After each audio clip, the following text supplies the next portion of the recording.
Ibu Irma, tadi kita udah dengar kata Pak Fahmi dan Pak Guspardi. Memang kalau lihat peraturan ini, saya bisa bacakan di sini antara lain pasal 5M, membuka pakaian korban tanpa persetujuan korban. Makanya tadi Pak Guspardi mengatakan seorang dosen boleh meraba-raba muridnya kalau muridnya itu setuju. Ya benar kan Pak ya? Dari segi peraturan ini. Bagaimana pendapat Ibu Irma? Silakan Bu. Terima kasih Bang Hotman. Assalamualaikum warahmatullahi wabarakatuh. Saya Irma Suryani Caniago. Melihat secara utuh permen ini, saya setuju dengan Bang Fahmi tadi bahwa permen ini baik, tapi mungkin ada yang harus direvisi. Itu saya sepakat. Tapi dengan Pak Guspardi saya sangat tidak sepakat karena melihatnya dari sisi yang berbeda. Nggak ada di permen ini yang menyatakan bahwa meraba-raba boleh, buka alat kelamin boleh, segala macam boleh, nggak ada. Baca dulu secara utuh. Jadi jangan kita membacanya sepotong-sepotong. Nah, kenapa saya bilang seperti itu? Peraturan menteri itu tidak mengatur secara rigid. Yang bisa mengatur secara rigid adalah undang-undang. Di KUHP sudah jelas dinyatakan bahwa di pasal di KUHP itu saya lihat untuk memperlihatkan misalnya kelamin, berciuman di muka umum, melakukan hal-hal yang asusila di muka umum itu sudah ada hukumannya. Pelaku mesum di tempat umum dapat dikenakan sanksi berdasarkan pasal 281 Kitab Undang-Undang Hukum Pidana. Itu sebenarnya udah jelas. Dan ada turunan dari undang-undang itu sendiri dan secara rigid dan detail di sana. Hotman? Coba sebentar.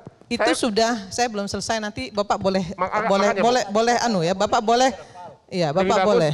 Pasal 5 ayat 2 yang disebutkan adalah kekerasan tersebut dimaksud kekerasan seksual sebagaimana dimaksud pada ayat 1 meliputi B, ya kan? Memperlihatkan alat kelamin, menyampaikan ujaran. Coba huruf B. Huruf B memperlihatkan alat kelamin dengan sengaja tanpa persetujuan korban. Nah, ntar dulu. Ya, coba artinya apa tuh? 1, itu di sini betul. Makanya tadi ada yang harus direvisi mungkin ya. Jadi ini menurut Ibu gimana? Kalau dilakukan di kamar siapa yang tahu? Hanya Allah, Tuhan dan setan yang tahu. Nah, kalau mau jadi setan lakukan itu. Kalau nggak mau jadi setan maka kembalilah kepada agama. Itu kalau dalam kamar. Kalau di muka umum jelas ada undang-undang yang mengatur KUHP. Maksud saya ini kan peraturan menyebutkan di dalam kampus di perguruan tinggi. Nggak ada di situ tertulis, nggak ada Bang Hotman di dalam kampus. Tidak mungkin dong Bu. Nggak ada. Gimana Bu? Iya, jadi nggak ada saya kira bukan hanya soal membuka baju ya, tapi keseluruhan bentuk-bentuk kekerasan seksual. Kenapa disebut kekerasan seksual? Karena ada unsur penting yang membedakan seseorang itu korban atau bukan korban. Karena dipaksa. Ya, karena dipaksa. Karena tidak ada konsen. Jadi yang pertama-tama saya sangat sedih ya. Saya kira pertama-tama terlepas dari mungkin beberapa kelemahan yang nanti bisa dilihat secara keseluruhan ya. Tapi permen ini sangat komprehensif dan merupakan respon yang sangat-sangat didasari dengan kepedulian dan tanggap cepat gitu ya terhadap beragam kasus-kasus seksual yang sudah dilaporkan selama ini yang terjadi di dunia kampus. Ada 174 korban yang sudah testimoni dari 79 perguruan tinggi. Ada 97% responden dari penelitian Fakultas Hukum Unpad yang memang mengharapkan ada regulasi perlindungan karena sudah terjadi dan ini harus kita tempatkan sebagai peraturan khusus yang memang akan menyasar soal kekerasan seksual, bukan soal-soal yang lain. Jadi kita jangan campur adukan ya, seolah-olah kita tidak ada aturan tentang kode etik terkait norma-norma susila, norma agama itu sudah ada. Tapi norma-norma yang sudah ada dalam kode etik perguruan tinggi itu tidak bisa merespon kasus kekerasan seksual. Yang terjadi korban apa? Yang terjadi korban itu di stigma. Bayangkan kalau kita mau mencampur adukan persoalan kesusilaan dan kekerasan seksual, korban akan gampang terjerat sebagai pelaku kriminal. Kita lihat seperti kasus Baik Nuril. kasus-kasus yang lain di mana dia adalah korban, tapi dia di stigma malah dijadikan pelaku kriminal. Ya, Itu yang kita sebentar dulu, kita batasi jauhkan. dulu. Iya. Jadi jangan campur adukan soal-soal yang bukan karena seksual. Di sini kita berbicara konteks kekerasan seksual. Kita membatasi dulu dari segi redaksional dulu. Ya. Gimana dari segi redaksional? Terima kasih Pak Hotman. Baju nanti ke Pak Gus. Kita sekarang ini membahas Redaksi peraturan permen, bukan membahas permen. Permen, ya gimana Pak? Bukan ranah undang-undang yang lain. Benar.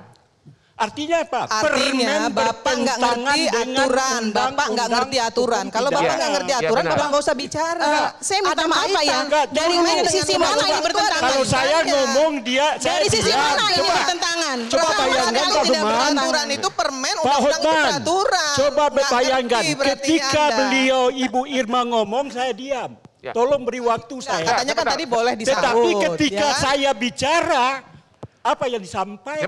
Sebentar Bu. Pak Gus Pardi silakan dulu bicara. Memang di peraturan ini disebutkan bahwa membuka pakaian korban tanpa persetujuan korban. Ya.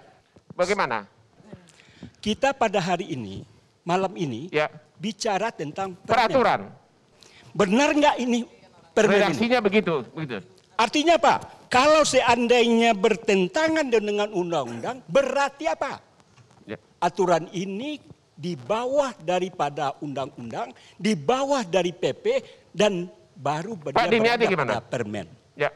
Saya sampaikan, saya protes dengan Bang Hotman, karena tadi memperkenalkan saya dari pimpinan Pusat Muhammadiyah Majelis Dikti, tetapi sebuah partai. Bukan partai nih Pak. Oh sorry Pak. Bukan partai. Tapi kalau saya menyebut Bung Hotman itu adalah seorang lawyer yang masuk kategori mega lawyering, mungkin betul. Oke, Bung Hotman ya, tadi Bu Irma ya, mohon maaf Bu ya. Jadi tadi kan persoalannya Bu Irma mengatakan kalau di muka umum jelas itu di KUHP Bu ya. Kemudian kalau di tempat lain yang tidak dilihat orang itu kan. Nah itu satu Bu ya. Kemudian yang kedua, seolah-olah kalau ini kita terjemahkan ada satu berpikir secara terbalik ya. Kalau misalnya seseorang atau korban itu apa yang disebut sebagai sexual consent, berarti itu adalah sebuah persetujuan yang kemudian tidak terjerat dengan ini. Saya setuju tadi ya. Jadi Ibu kan tadi mengatakan, oke setuju dengan Pak dari partai apa PKS itu kan, tidak setuju dengan PAN. Tapi Ibu mengatakan, oke lah, enggak usah urusan kayak gini kan. Tapi Ibu kan setuju kalau itu kemudian dirubah kan? Gimana Bu?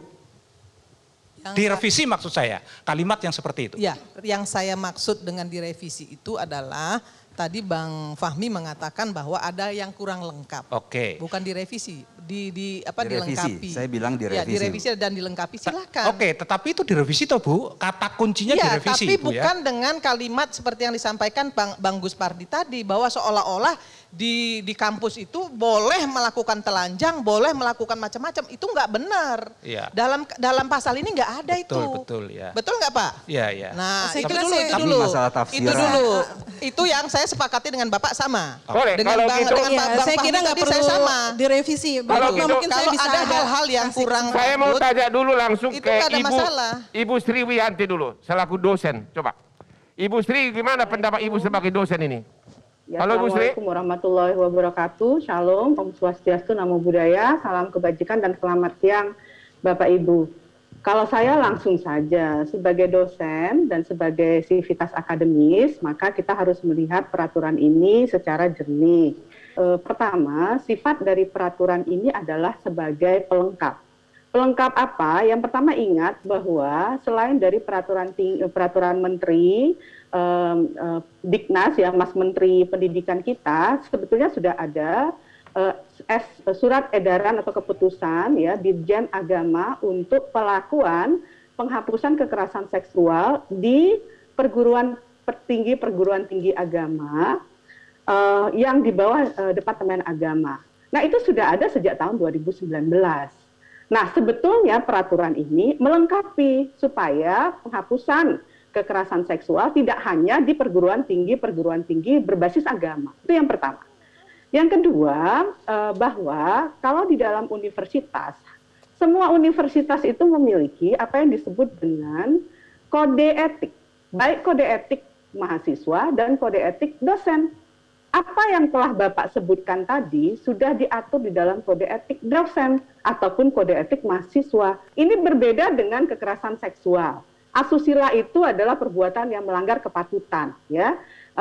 Kedua belah pihak bisa jadi setuju untuk melakukan Saya itu. akan Dan tanya itu ke Ibu Sri habis istirahat ini. seksual yang tidak diatur, dan Bu Sri, kekerasan seksual kita ini istirahat sudah banyak dulu. terjadi. Kita istirahat dulu. Habis ini saya sebagai pengacara akan bertanya nanti kepada Ibu soal mana yang lebih tinggi, peraturan menteri atau kode etik.